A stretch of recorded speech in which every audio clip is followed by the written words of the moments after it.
Oke, bismillahirrahmanirrahim. Perkenalkan, saya Gilang Darmadi dari Perencanaan Wilayah Kota Regular 3 semester 4. Oke, di pertemuan kali ini kita bakal membahas apa sih itu smart branding. Nah, untuk di PowerPoint saya materi dari smart branding ada satu pengenalan, dua definisi smart branding, tiga dimensi smart branding, keempat manfaat smart branding, dan kelima tantangan dalam menerapkan smart branding, dan keenam adalah strategi untuk menerapkan smart branding.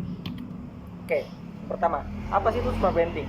Smart branding adalah sebuah inovasi dalam memasarkan daerah yang bertujuan untuk meningkatkan daya saing dan menarik partisipasi masyarakat, pelaku bisnis, dan investor untuk mendorong percepatan pembangunan daerah. Smart branding meliputi tiga elemen utama, meliputi tourism branding, business branding, dan appearance branding. Untuk definisi smart branding, apa sih smart branding itu? Nah, smart branding adalah strategi penajaman atau pemasukan suatu daerah untuk meningkatkan daya saing urban sehingga mampu menarik perhatian dan partisipasi dari ekosistem sekitar. Misalnya, masyarakat dari dalam dan luar daerah, pebisnis, investor, dan untuk mengakselerasi pertumbuhan kota. Dalam definisi ini, smart branding tidak hanya terbatas dalam pengembangan pariwisata, tapi juga melibatkan pengembangan infrastruktur dan amenitas menuju pada tempat wisata tersebut. Yang ketiga, apa sih dimensi smart branding itu? Nah, yang pertama ada pemasaran pariwisata, ya, yang meliputi membangun dan mempromosikan ekosistem pariwisata untuk menarik wisatawan dan menciptakan manfaat ekonomi. Yang kedua ada pemasaran bisnis, yang meliputi mengembangkan dan mempromosikan ekosistem bisnis kota dan untuk menarik investor untuk mendorong pertumbuhan ekonomi daerah. Yang ketiga ada pemasaran dan penampilan kota. Nah, dimensi ini bertujuan untuk meningkatkan penampilan citra kota, fisik kota, dan menarik wisatawan dan investor bisnis. Nah, yang keempat, manfaat dari smart branding. Smart branding memiliki 3 manfaat, bahkan bisa lebih. Tapi saya cuma mencakup 3 manfaat yang sangat besar. Yang pertama adalah meningkatkan daya saing kota dengan menciptakan identitas dan citra unik. Yang kedua, menarik wisatawan, investor, dan talenta, mendorong pertumbuhan ekonomi dan pengembangan ekonomi daerah. Yang ketiga ada menciptakan citra positif dan meningkatkan kualitas hidup warga daerah tersebut. Nah, tantangan apa aja sih yang ada dalam penerapan smart branding itu?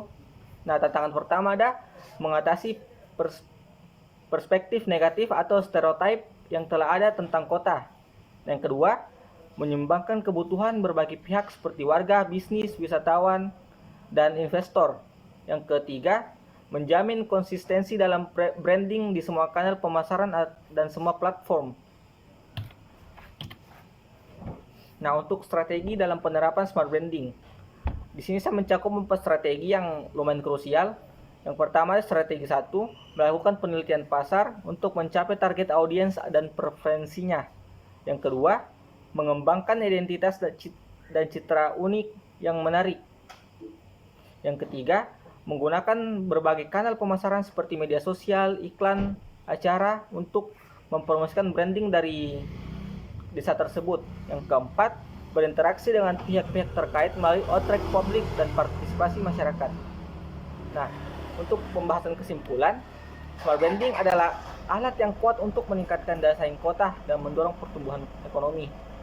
Yang kedua, dengan memahami dimensi, manfaat, tantangan, dan strategi yang terlibat dalam branding kota, penerapan inisiatif smart branding dapat tercapai dengan mulus. Nah, untuk sesi pertanyaan. Untuk pertanyaan pertama itu dari saudari Rizka Amalia, Regular 3. Bagaimana memastikan smart branding tetap relevan di era digital? Nah, untuk memastikan smart branding tetap relevan di era digital itu ada beberapa strategi yang dapat diterapkan, seperti mengikuti tren teknologi, mengembangkan online presence yang kuat. 3, menggunakan data untuk personalisasi. Yang keempat, mengembangkan strategi branding yang inovatif.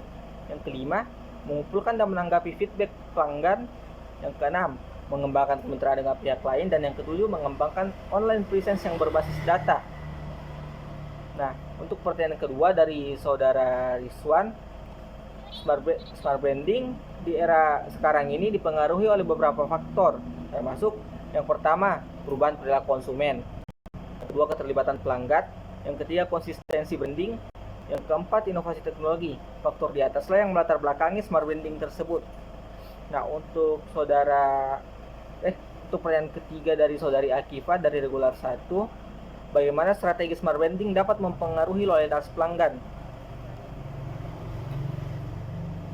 Smart branding dapat mempengaruhi loyalitas pelanggan dengan cara membangun emosi positif dan meningkatkan kesadaran mereka. Dengan mengintegrasikan elemen emosi dalam strategi branding, pelanggan dapat memiliki pengalaman yang lebih menyenangkan dan memiliki loyalitas yang lebih tinggi terhadap suatu brand.